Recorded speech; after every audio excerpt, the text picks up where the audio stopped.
चलो शुरू करें। तो हम लोगों ने एक विषय उठाया कि sir equivalent equivalent weight क्या होता है। और केमिस्ट्री में वेट बोल दो या मास बोल दो, एक ही बात है। अच्छा देखो सर, तीन एलिमेंट ना हो तो कैसे इक्विवेलेंट निकालना हो, मान लो। ठीक है, तो सुनो, उसके लिए कुछ फार्मूले हैं। जैसे पहला पॉइंट ये है कि मान लो मुझे इक्विवेलेंट वेट या तो एटम का निकालना हो या आयन का निकालना हो, तो उसका फार्मूला होता है, उसका एटॉमिक वेट ले लो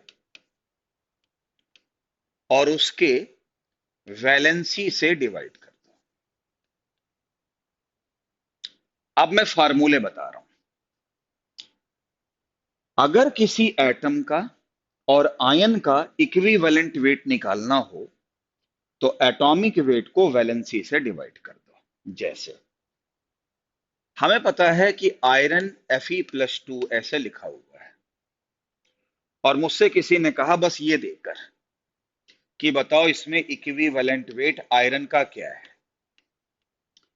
तो इसमें तो हाइड्रोजन ऑक्सीजन क्लोरीन कहीं है ही नहीं, तो उस मेथड से तो इस क्वेश्चन को कर ही नहीं सकते हो। तो फिर कैसे करोगे? एटॉमिक वेट ले लो, तो आयरन का कितना होता है? 56 होता है, और वैलेंसी इस पे कितना है? 2, तो ये हो गया 28। तो ये आंसर हो गया। और अगर मान लो कुछ ऐसे दे दिया जाए कि सर अल्मीनियम ऐसे लिखा हुआ है 3+, और आपसे पूछा जाए कि अल्मीनियम का इक्विवेलेंट वेट बताओ, तो इक्विवेलेंट वेट आप कैसे निकालोगे? अल्मीनियम का एटॉमिक मास कितना होता है? 27, ये तो जानकारी होगी ही, और वैलेंसी कितनी होती है? 3, तो ये हो गया 9। तो अगर मुझे वैलेंसी पता है तो भी हम इक्विवेलेंट वेट निकाल सकते हैं, और उसका तरीका ये होता है। और मैंने एक क्वेश्चन ये और एक क्वेश्चन ये निकालना बता दिया। क्या बच्चों को समझ में आया बेटा? बताओ। हाँ, मनोज कह रहा है इक्विवेलेंट वेट और नंबर ऑफ ग्राम इक्विवेलेंट में कोई डिफरेंस है? बताता हूं, रुक जाओ बेटा। ठीक है, देखो बता रहा हूं, रुको मनोज कुमार शिवकंद, बेटा रुक जाओ। हाँ, ये समझ में आया कि इक्विवेलेंट वेट निकालने के और क्या तरीके हैं। तो उसमें ये पहला तरीका है कि अगर एटम के ऊपर चार्ज दिया हो, वैलेंसी दिया हो, तो हम इक्विवेलेंट वेट को ऐसे निकाल सकते हैं। ठीक है, ठीक है भाई, क्लियर हो गया सभी को? है अच्छा। अब आगे देखो, मनोज ने मुझसे पूछा कि सर ये बताओ इक्विवेलेंट वेट में और नंबर ऑफ इक्विवेलेंट में क्या फर्क होता है। तो एक बात बताओ, आपने नंबर ऑफ मोल्स भी निकाले, याद करो, और ग्राम मालिकुलर मास भी देखा, ग्राम मालिकुलर वेट या कुछ भी कर लो। तो शोकन साहब, ये नंबर है और ये मास है। वैसे ही ये इक्विवेलेंट की नंबर है और ये इक्विवेलेंट का मास है, और नंबर और मास अलग अलग चीजें होती हैं। तो जो फर्क नंबर ऑफ मोल्स और ग्राम मालिकुलर मास में है, वही फर्क नंबर ऑफ इक्विवेलेंट में है और इक्विवेलेंट वेट में है। मतलब मान लो, ऐसे समझाऊं मैं आपको, कि अगर इसका इक्विवेलेंट मास 28 है, ये जो 28 आया 28, तो ये इक्विवेलेंट वेट है ना। और नंबर निकालना वो अलग चीज होती है। जैसे नंबर ऑफ मोल्स अलग है और मास अलग चीज है, वैसे ही नंबर ऑफ इक्विवेलेंट अलग चीज है और इक्विवेलेंट वेट या मास अलग चीज है। तो ये दोनों बराबर नहीं है, ये अलग अलग है। तो थोड़ा ध्यान से पढ़ो, क्योंकि ये टॉपिक समझना बहुत जरूरी है आईआईटी जेई के लिए और नीट के लिए। स्कूल लेवल में इतना डिटेल पढ़ने की आवश्यकता नहीं होती है, ये बात ध्यान से सुन लो, ठीक है। ओके, तो समझ गए होगे मैं जो कहना चाहता हूं। चलो अब अपने टॉपिक पे वापस आते हैं। सर और क्या क्या तरीके हैं इक्विवेलेंट मास निकालने के? तो और अब दूसरा तरीका देखो, सेकंड मेथड, थोड़ा स्टार बना दे। मान लो मुझे इक्विवेलेंट मास या वेट एक ही बात है, ठीक है, मुझे एटम का नहीं मॉलिक्यूल का चाहिए। अभी तक तो एटम का बताया, मॉलिक्यूल का चाहिए, ठीक है। तो इसका तरीका होता है निकालने का, क्या तरीका होता है? फार्मूला, आप ले low molecular mass, molecular mass और डिवाइडेड बाय एन फैक्टर। अरे सर, अब एक नई समस्या छिड़ गई। सर एन फैक्टर क्या होता है? मॉलिक्यूलर मास तो हम जानते हैं, तो एटम का इक्विवेलेंट मास कैसे निकलता है? उसका atomic mass divided by valency. लेकिन मॉलिक्यूल का कैसे निकलेगा इक्विवेलेंट मास या वेट? तो मॉलिक्यूलर मास और डिवाइडेड बाय एन फैक्टर। अब एक नई समस्या छिड़ गई, सर एन फैक्टर क्या है? देखो, जो हमारा मॉलिक्यूल होगा वो एसिड हो सकता है, वो बेस हो सकता है मॉलिक्यूल, वो सॉल्ट हो सकता है,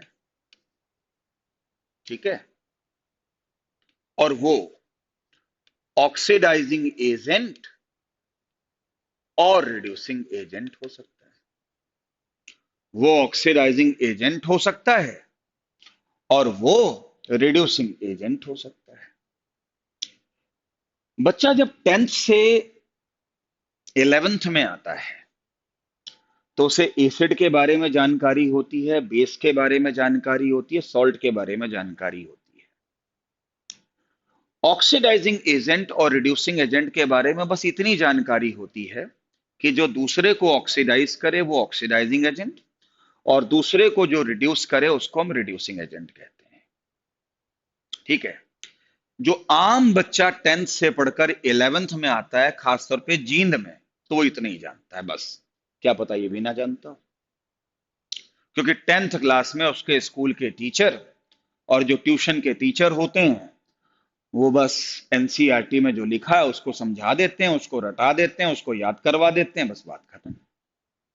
हालांकि मुझे अच्छे से पता है कि जिन बच्चों को मैंने 9th में पढ़ाया है और मैंने 10th में भी पढ़ाया है, उनको मैं इनके बारे में भी काफी कुछ बता चुका हूं।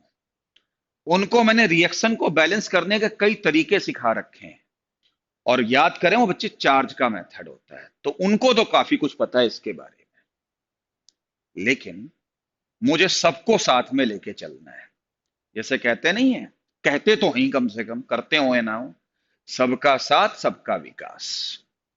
तो हमें सबको साथ लेके चलना है। हालांकि होता नहीं है, तो ऑक्सीडाइजिंग एजेंट और रिड्यूसिंग एजेंट अगर होंगे तो उनका एन फैक्टर कैसे निकलेगा, इसका इसका इसका तो मैं भी बता रहा हूं। लेकिन ऑक्सीडाइजिंग एजेंट और रिड्यूसिंग एजेंट का जो एन फैक्टर है, एन फैक्टर है, वो मैं चैप्टर 8 में पढ़ाता हूं, चैप्टर 8 में, और ये पहला चल रहा है, पहले सुन लो, ठीक है। और अभी एन फैक्टर में एसिड का निकालना सिखाऊंगा, बेस का निकालना सिखाऊंगा, सॉल्ट का निकालना सिखाऊंगा।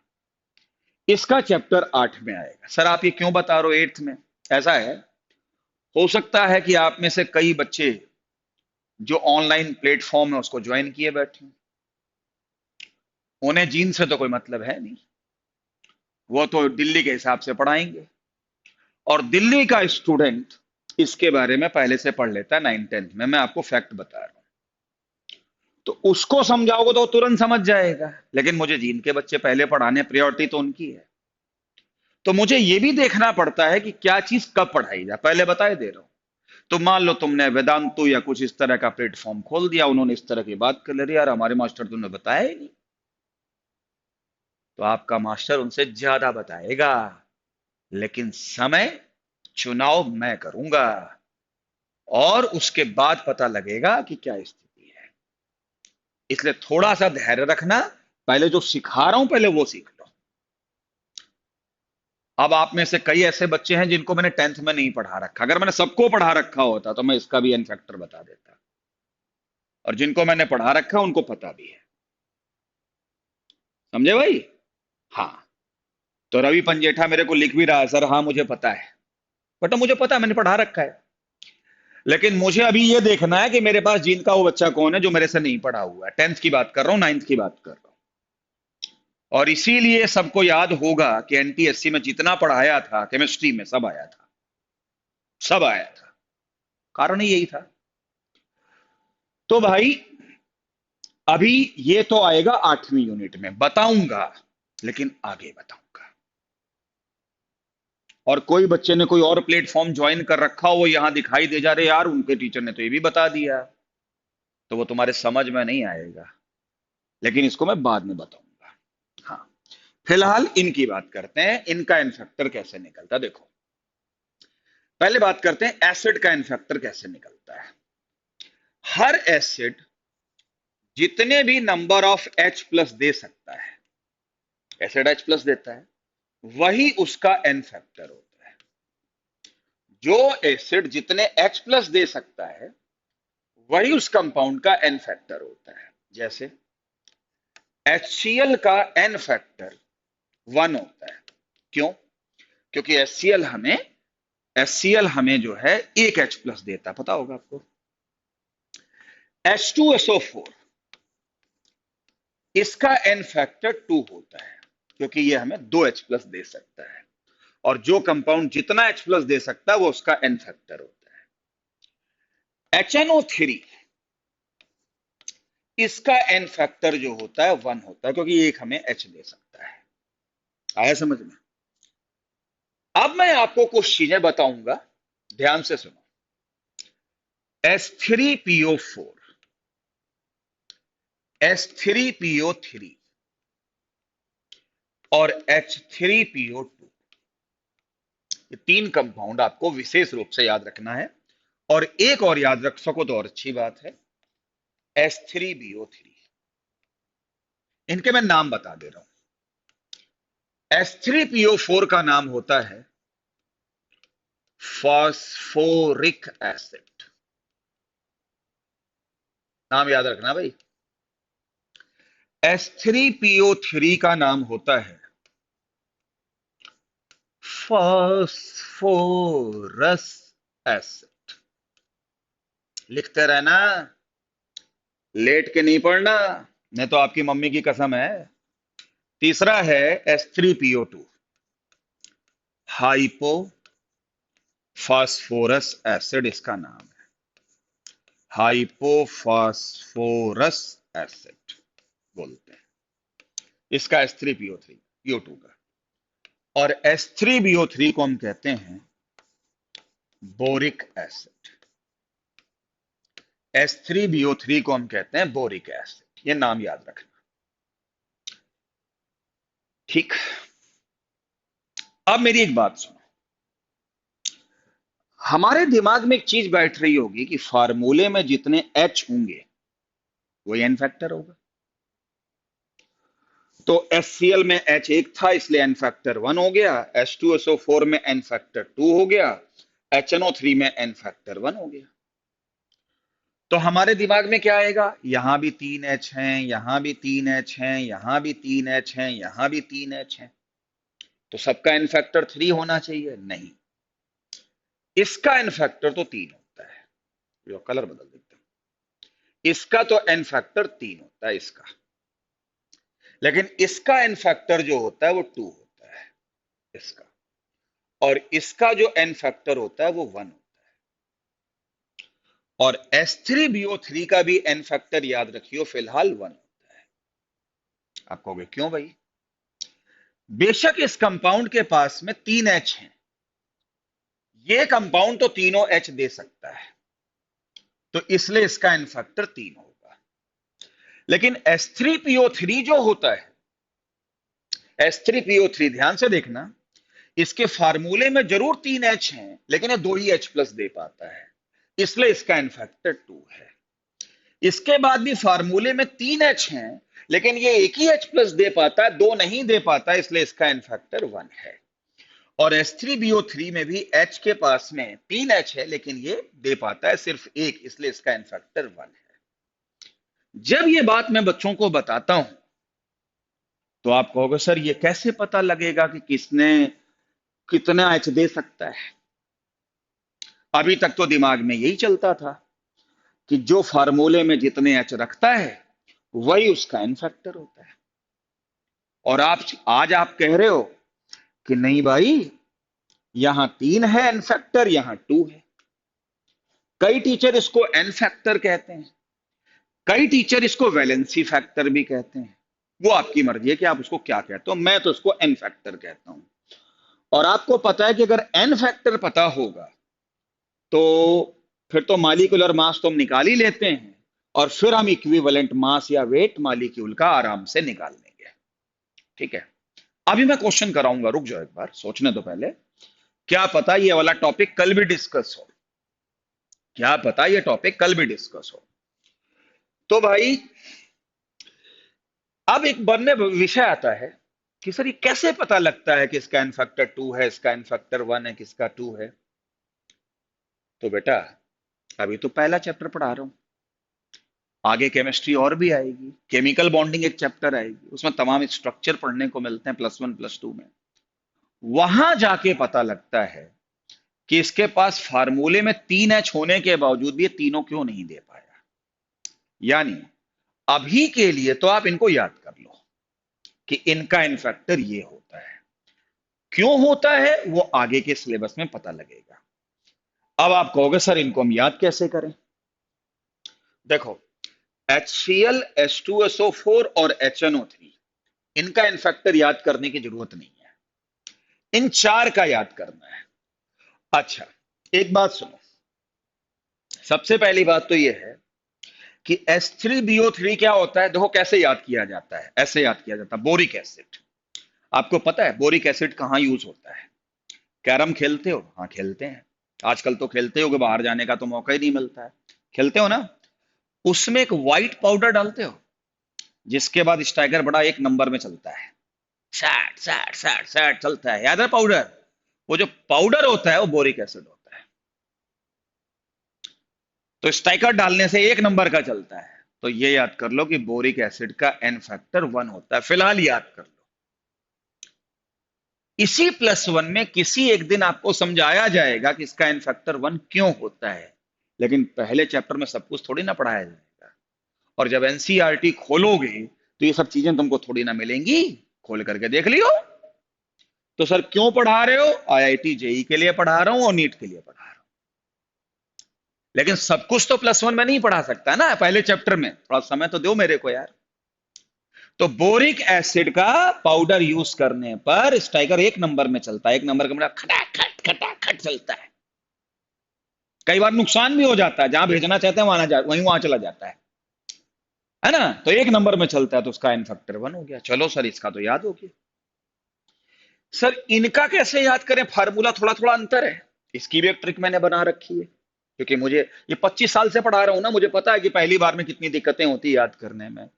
तो इन 3 कंपाउंड की एक छोटी सी ट्रिक है, इनके सबके फार्मूले में ऑक्सीजन देख लो कितने, 4 हैं, उससे एक कम हमेशा एन फैक्टर होगा।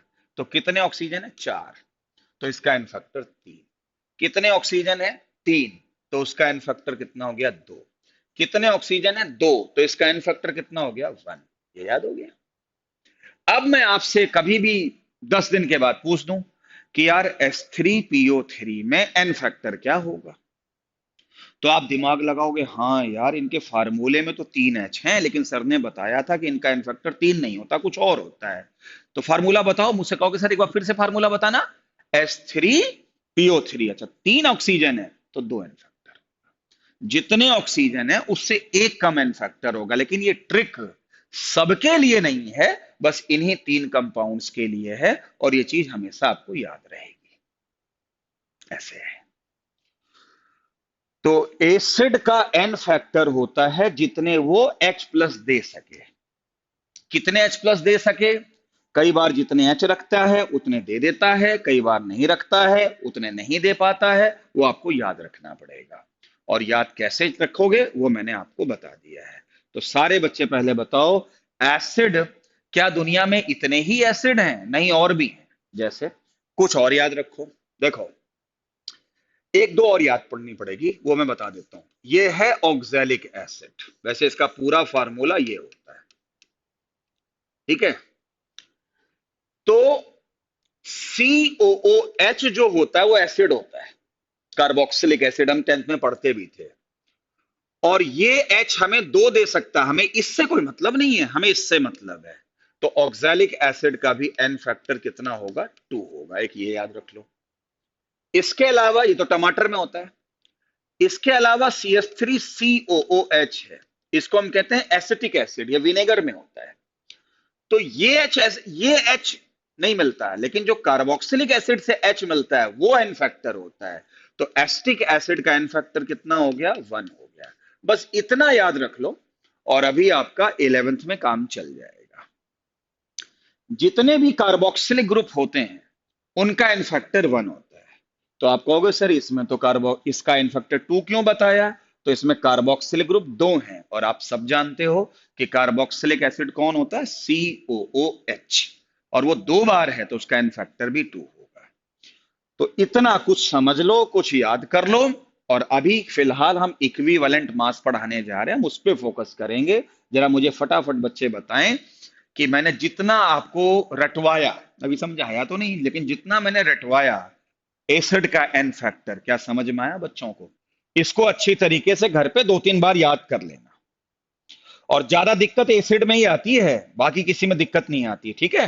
ओके, ये सब एनसीईआरटी में नहीं मिलेगा, आप ध्यान से सुन लो।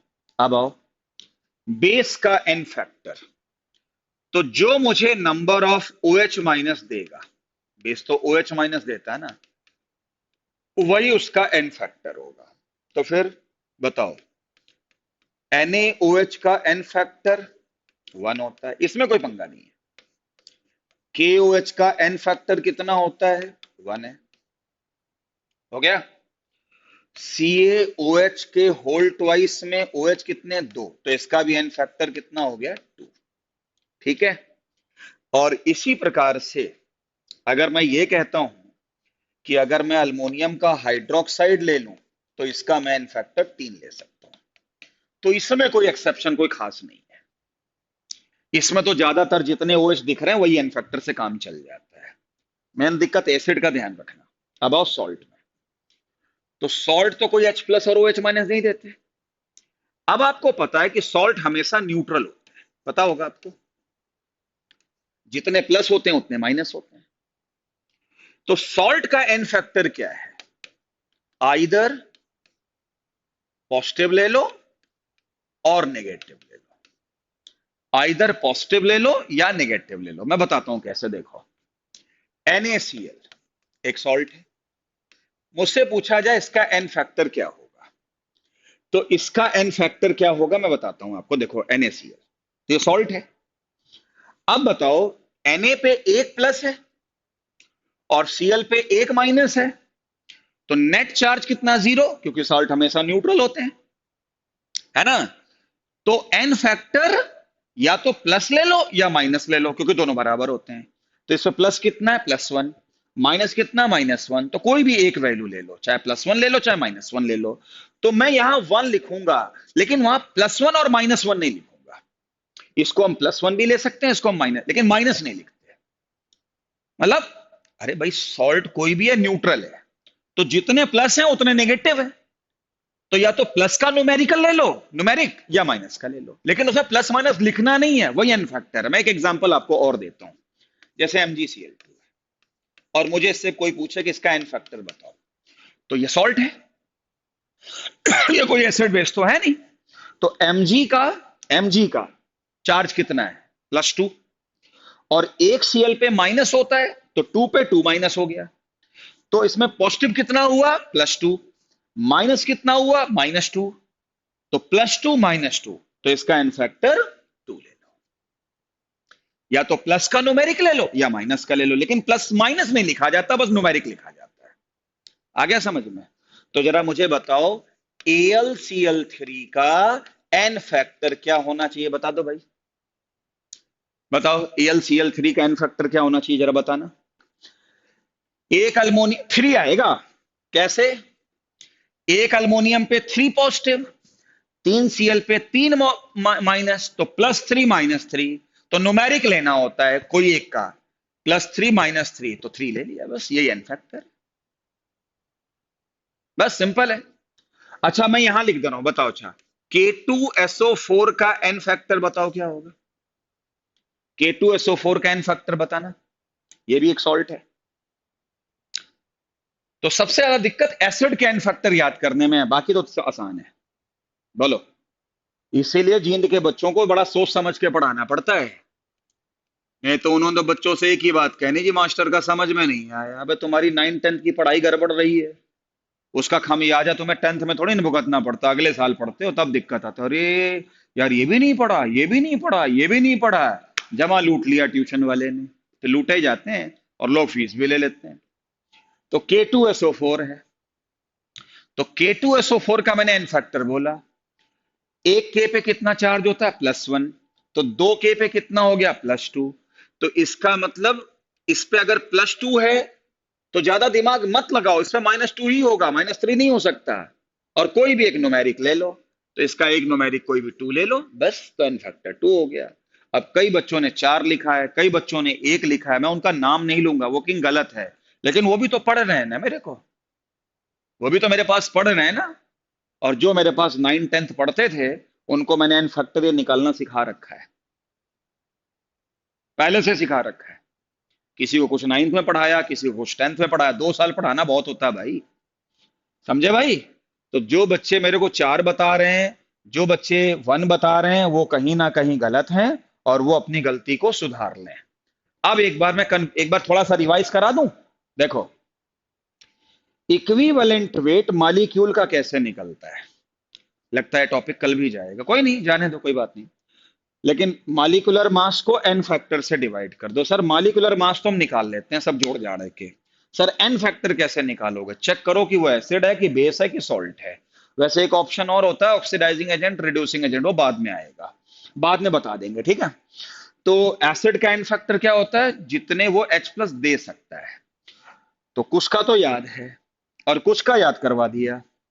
बेस में कोई दिक्कत नहीं, आराम से हो जाता, जितने OH वही एन फैक्टर, इसमें कोई खास एक्सेप्शन देखने को नहीं मिलता।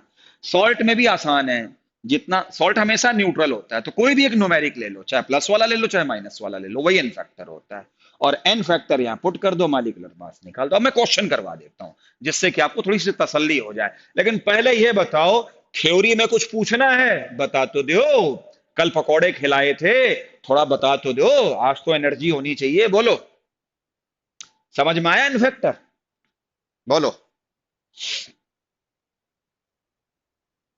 बोलो भाई। हाँ यस राव, तुमको तो मैंने बता रखा है जो तुम पूछ रहे हो। अच्छा मानसी पूछ रही कैल्शियम कार्बोनेट का क्या होगा, अच्छा मानसी पूछ रही कैल्शियम कार्बोनेट का पूछ रहा हूं, बाकी सारे बच्चे बताओ, मम्मी की कसम है, जल्दी बोलो, जल्दी बोलो। हाँ क्लियर बता दियो, फिर तो मैं 2 बार बता दूंगा। हाँ, और ये सारी चीजें 2 2 बार 3 3 बार लिखोगे, समझाना पड़ता है, ध्यान रखियो, ठीक है। हाँ, अब किसी ने पूछा मेरे से, किसका कम मैं भूल गया यार, किसका पूछा मैंने, मैसेज तो था यार, मैसेज तो अब छिप गया, किसका पूछा था एन फैक्टर, किसी का पूछा तो था, मानसी ने पूछा तो था। मानसी, कहाँ गया तेरा क्वेश्चन? मानसी, मानसी, मानसी, मानसी, मानसी, मानसी बेटा तेरा क्वेश्चन छुप गया, मेरे से ध्यान से उतर गया। क्या था भाई मानसी बेटा तेरा क्वेश्चन? हाँ हाँ यार, मिल गया मिल गया मिल गया मिल गया मिल गया मिल गया भाई, मिल गया मिल गया मिल गया। मानसी ने पूछा है कि सर, यही लिखता हूं, कैल्शियम कार्बोनेट का एन फैक्टर क्या होगा। मैं क्यों जवाब दूं, मेरे बच्चे जवाब देंगे। बताओ इसका एन फैक्टर, कैल्शियम ये सॉल्ट है, बताओ इसका एन फैक्टर क्या होगा, जल्दी बताओ। मेरे बच्चे जवाब देंगे, जल्दी बोलो। हाँ, ये सब एनसीएनसीआरटी वार्टी में कुछ नहीं मिलेगा, ध्यान रखियो। हाँ हाँ, जल्दी बोलो। हाँ, गुड, क्या बात है, अरे वाह गुरु, छा गए छा गए। बहुत अच्छे, बहुत अच्छे, बहुत अच्छे, बहुत अच्छे, बिल्कुल ठीक है भाई। एक कैल्शियम पे चार्ज कितना, +2। एक कार्बोनेट पे चार्ज कितना, -2 है। सर ये हमने कब पढ़ा है, ये क्लास 9th में पढ़ा है। तो +2 है तो -2 ही होगा, तो एक न्यूमेरिक ले लो कोई भी, तो 2 ले लो, और उसमें प्लस माइनस नहीं लिखते हैं, तो बस इसका एन फैक्टर 2 हो गया, सिंपल। और ये मैं बताऊंगा चैप्टर 8 में, तो मैंने पहले बोल दिया है।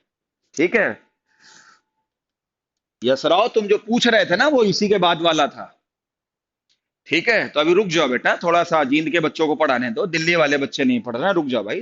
तुमने पढ़ रखा है इसलिए तुम पूछ रहे हो, रुक जाओ एक मिनट, ठीक है।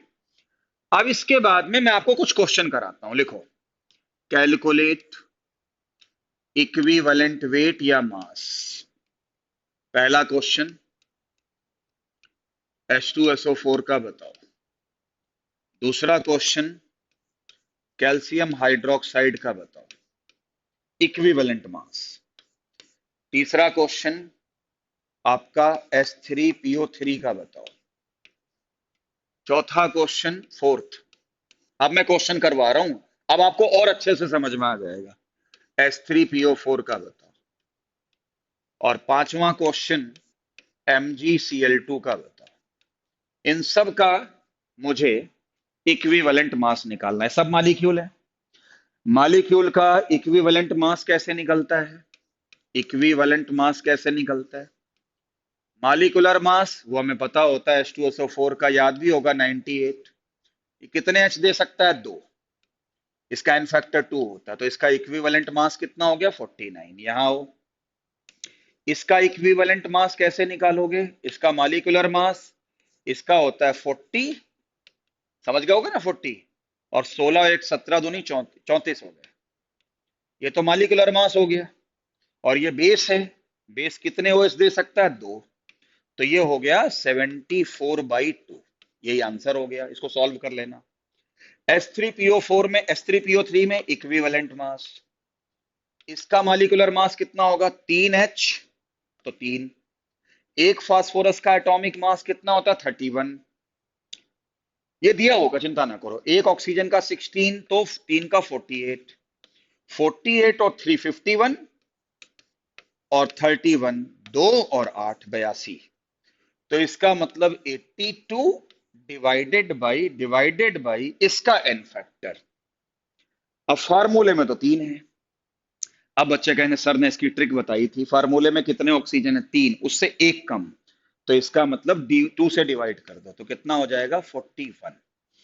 तो ये इसका इनफैक्ट, ये इसका इक्विवेलेंट मास होगा। यहां हो, इसका इक्विवेलेंट मास जब निकालोगे, तो इसका मॉलिक्यूलर मास कैसे निकालोगे, 3 + 31 + 64, तो इसका तो मुझे याद है 98 आता है, ये तो समझ गए ना।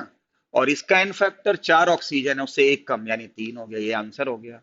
MgCl2 में इक्विवेलेंट मास कैसे निकालोगे भाई, थोड़ा जल्दी जल्दी कर रहा हूं।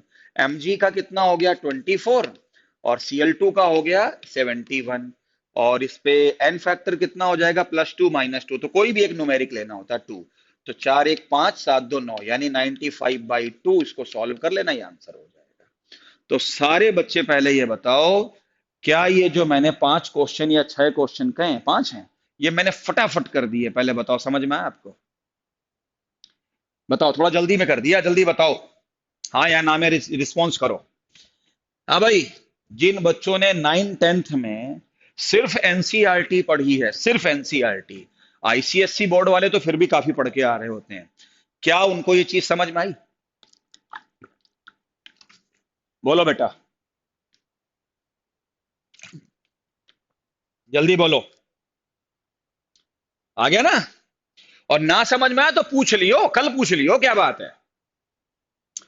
है ना? लेकिन मुझे लगता है कि ये उतना ही टाइम खा जाएगा जितना मोलारिटी ने टाइम खाया था। कोई नहीं, पढ़ाना तो था ही, चाहे अभी पढ़ लो, लेकिन फिर 8वीं यूनिट में फिर इतना डिटेल में नहीं पढ़ाया जाएगा। फिर उस समय बस यही बताया जाएगा कि ऑक्सीडाइजिंग एजेंट और रिड्यूसिंग एजेंट का एन फैक्टर कैसे निकाला जाता, बस ये सीख लो बस। ठीक है? हाँ। हाँ, सानवी कह रही सर सॉल्ट भी तो एसिड और बेस हो सकते हैं।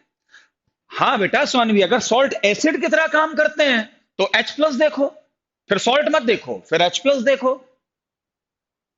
आप कह रहे हो ना कि सॉल्ट भी एसिडिक हो सकते हैं, बिल्कुल हो सकते हैं।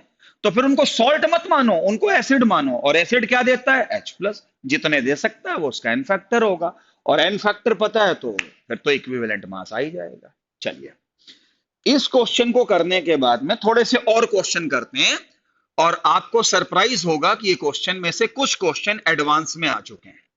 जैसे ये देखो, NaOH प्लस H2SO4, ये रिएक्शन दे रखी है। इसने बनाया NaHSO4 प्लस वाटर, ये रिएक्शन दे दी, और पूछा H2SO4 का इक्विवेलेंट मास बताओ। ये पहला क्वेश्चन है। दूसरा क्वेश्चन भाई, दूसरा ये है, NaOH प्लस H2SO4, ये क्वेश्चन जेई एडवांस में आ चुका है। मिलकर क्या बनाते हैं? Na2SO4 plus water, Na2SO4 plus water. ठीक है, NaOH प्लस H2SO4 ने Na2SO4 प्लस वाटर लिया, एक तो ये है। ओके, और जो तीसरा क्वेश्चन है वो ये है। तीसरा क्वेश्चन ये देखो, calcium hydroxide plus HCl forming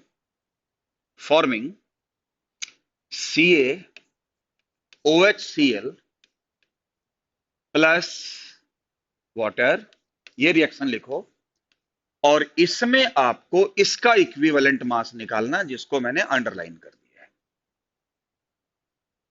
देखो भाई, चलो, ये आपके 3 क्वेश्चन हैं। जरा मुझे बताना बेटा, पहले क्वेश्चन में H2SO4 का पहले क्वेश्चन में H2SO4 का इक्विवेलेंट मास कितना आया, बताओ। अब मैं आपको एक बात बताता हूं, आप लोगों ने सबने आंसर 49 दे रखा है, और अभी तक भी 49 आ रहा है। 49, ठीक है, देख लिया मैंने 49।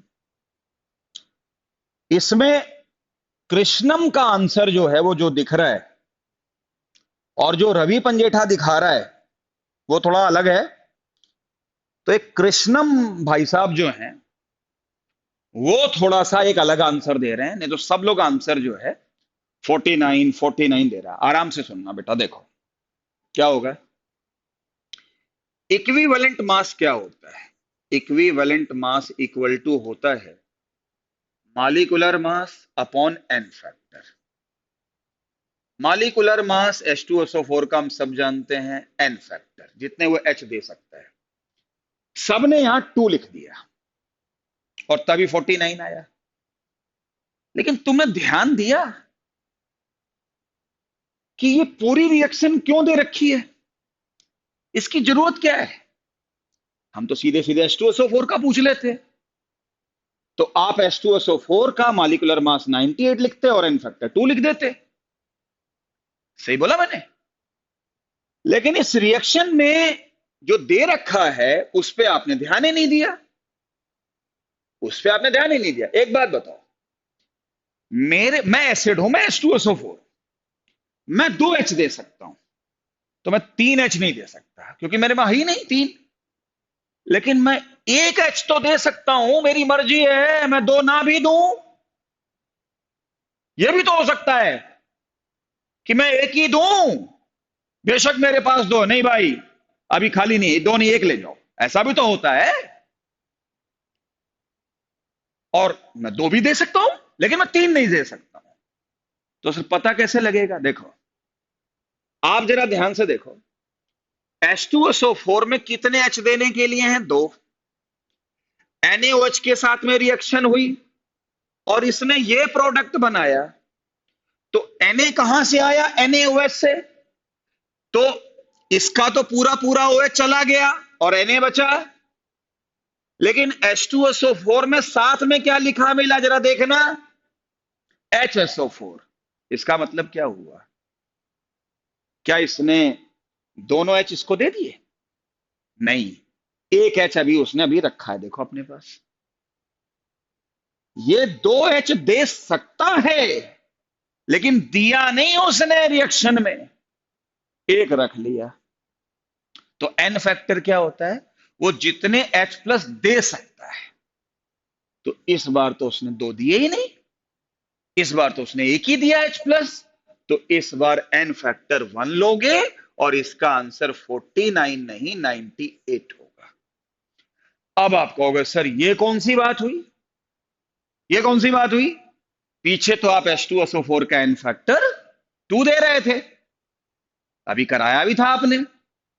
अरे तो फिर वहां पे कोई रिएक्शन थोड़ी ना लिखी थी, वहां तो फिर हम मैक्सिमम लेते हैं।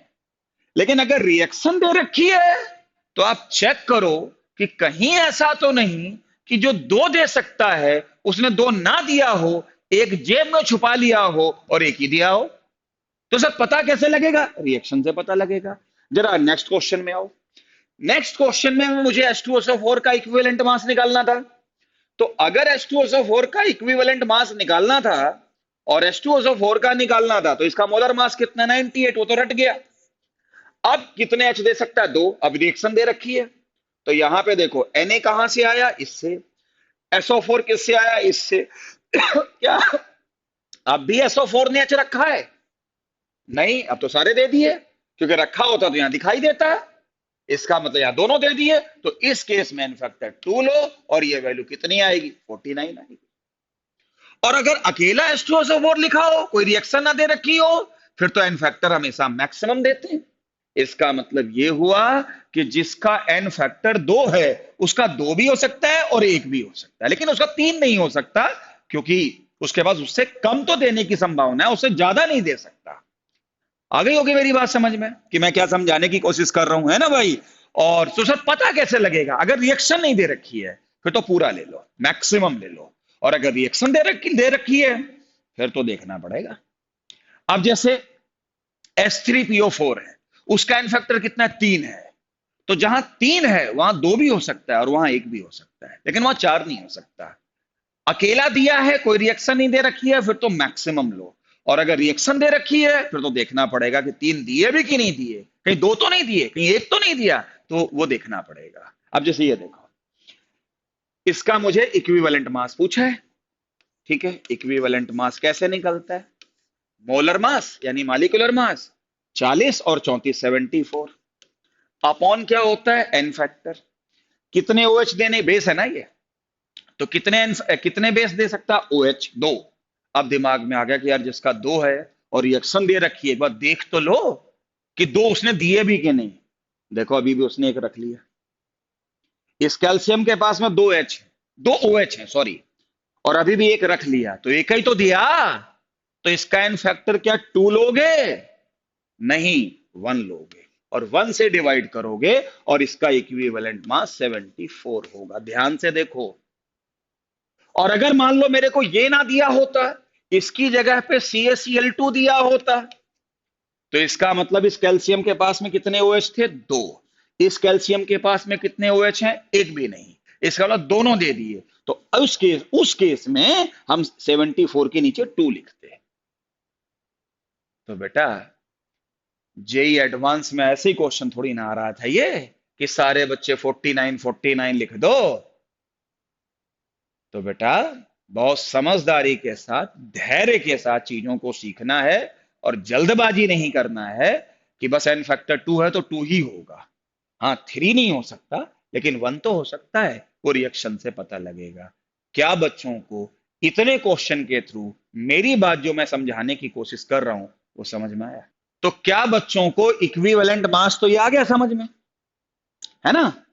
हालांकि अभी टॉपिक खत्म नहीं हुआ, अभी तो नॉर्मेलिटी पे आए ही नहीं, अभी तो इक्विवेलेंट मास में उलझे रह गए। कोई नहीं, कल खत्म करेंगे। लेकिन एक चीज मैं आपको पहले बता दूं कि आपका ध्यान होना चाहिए।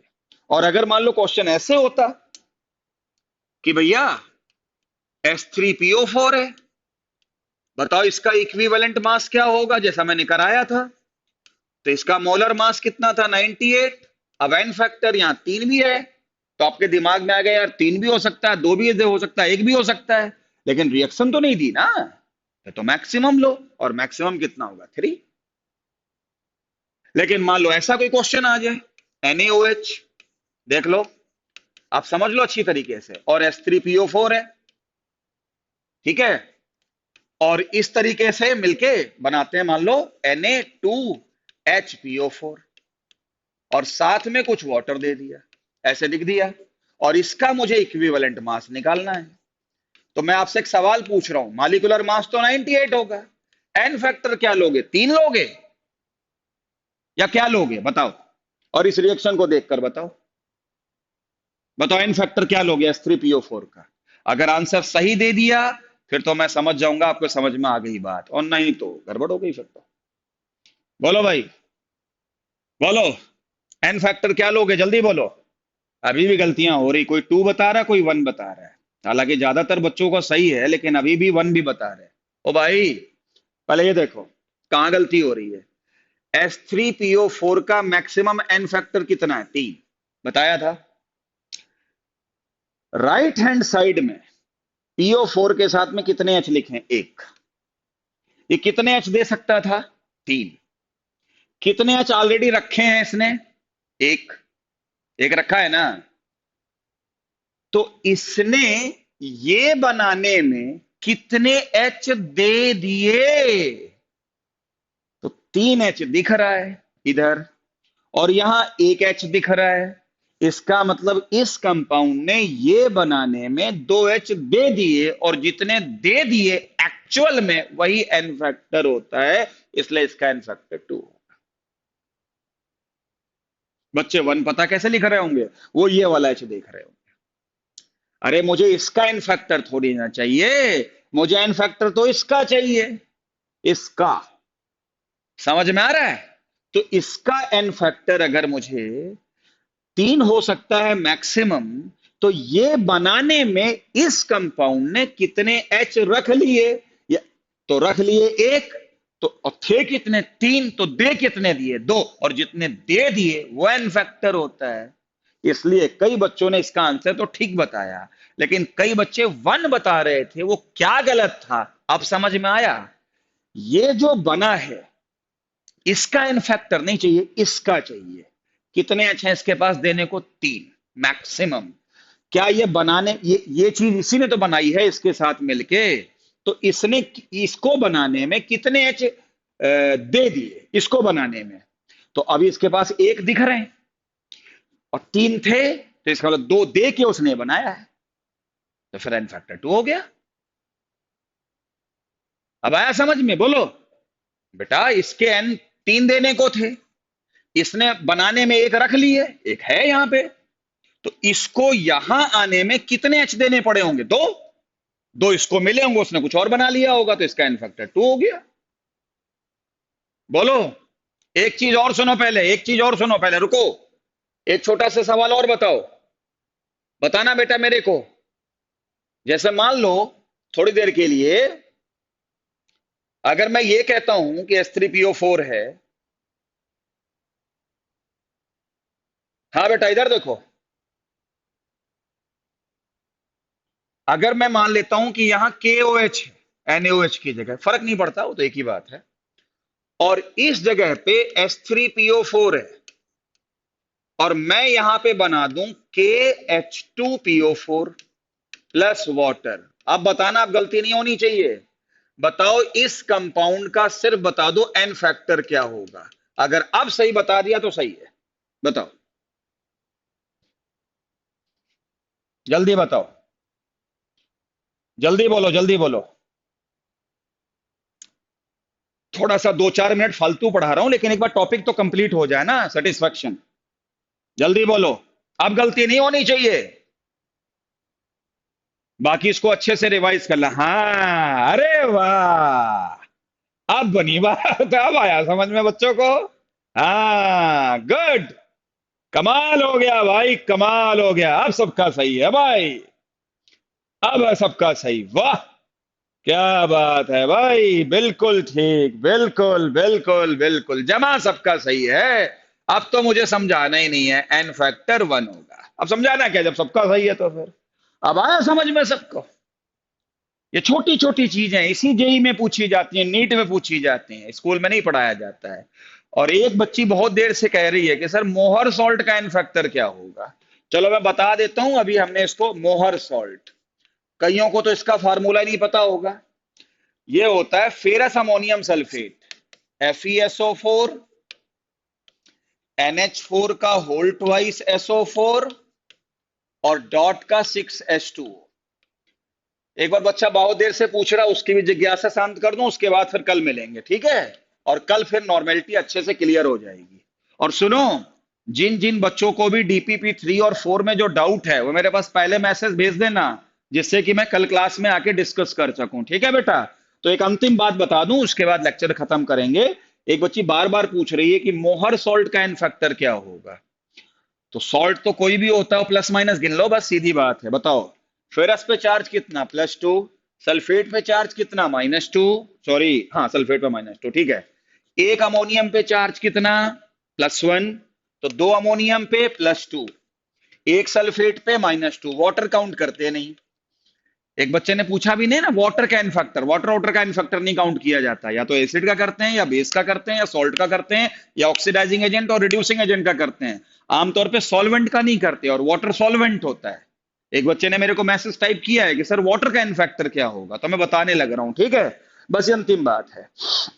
तो देख लो, चार्ज कितने हो गए, +4, और माइनस कितने हो गए, -4।